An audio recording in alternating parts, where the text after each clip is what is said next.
मंडी होई है। बिरहा सब्जी मंडी होई के भाई इनके नजर में हो।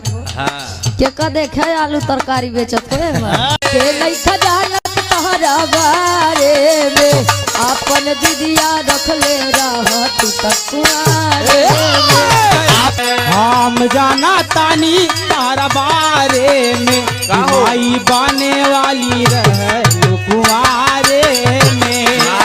हमरे अखाड़ा के पुरोधा स्वर्गीय बाबू दयाराम महाराज जी यही सब सिस्टम देख के लिख के चला गए बाबू जी। का लिखे गुरु जी?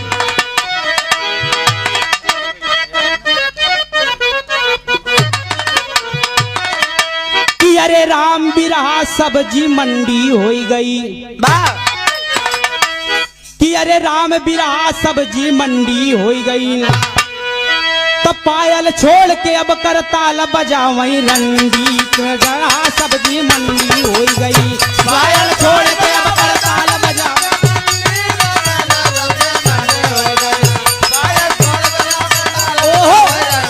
या भैया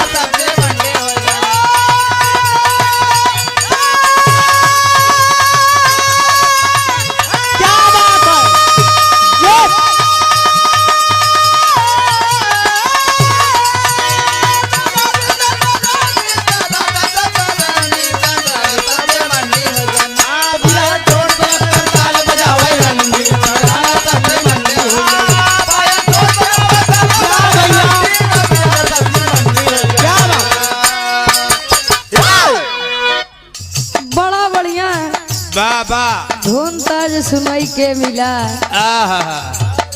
साथे बड़ी सुंदर सुंदर बात। बिरहा सब्जी मंडी होई है। बिरहा सब्जी मंडी होई के भाई इनके नजर में हो।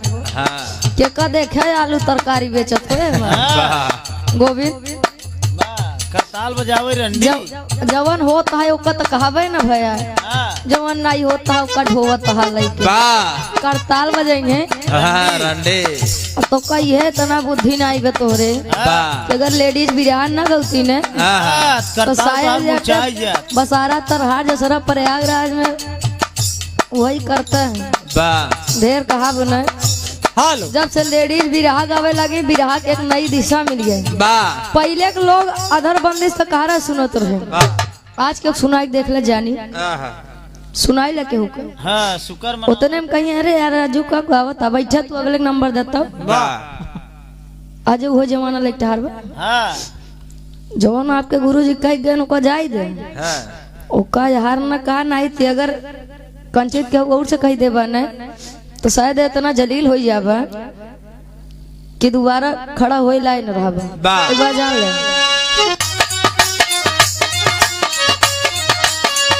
के नहीं खजानत तोहरा बारे में के नहीं खजानत तोहरा बारे में के नहीं खजानत तोहरा बारे में। देखा ही गोविंद का नहीं कहा द्वापर कहानी बतावत है। गीत होता है भैया नहीं समझा हंस के आग न लगावा जाए बाबू हरे के नहीं खजानत तोहरा बारे में के नहीं खजानत तोहरा बारे में के नहीं खजानत तोहरा बारे में के नहीं खजानत तोहरा बारे में अपन दीदिया रख ले रहा तू तकुआरे अपन बहिन रख ले रहला तू कुंवारे में अपन बहिन रख ले रहला तू कुंवारे में। चेकअप करावला जाके आड़े में चेका करावला जाके आड़े में चेका करावला जाके आड़े में चेकअप करावला जाके आड़े में लड़का जाई बहवला तू तो देखा जाड़े में लड़का जाई बहला देखा दूसरा जाड़े में लड़का जाई बहला देखा दूसरा जाड़े में। आप सब बड़ी सुंदर सुंदर वाणी बहुत सुंदर सुंदर शब्द उधर सुनाई के मिला भाई जेकर कोनो जवाब ही नहीं भैया। वाह बेजवाब के। रुचि कहा था इनकी देखा अपने ऊपर जीन लिया। हाँ ऊपर ले ले तो दिक्कत हो जाए। हाय राम। हम अपने ऊपर थोड़ी लेते रुचि बा काहे बदे हम अपने ऊपर ले भैया। हाँ ऊपर ले ला खा। ऊपर ले के चलिए हम बलाई ले टहरी। हाँ एक बात हम कहा जात है एक अपने ऊपर तू जिन लिहू भाई। नीचे भले हाँ ये सलूल जलूल अगर बोला ही खोए। अस अलूल जलूल अगर बोले खोए वाह तो रात भर अलूल जलूल बकात रहा। वाह रुचि कुछ और बोला था डबलू भैया वाह अलग ही जोते हैं भाई।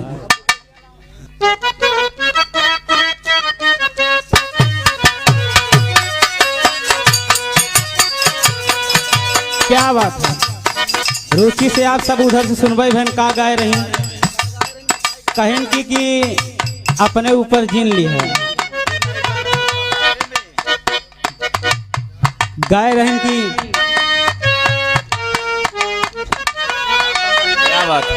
के नहीं जानत तोहरा बारे में नहीं जानत तारा बारे में। के नहीं जानत तारा बारे में। के नहीं जानत तोहरा बारे में आपन बहिन रखले रहल हुआ।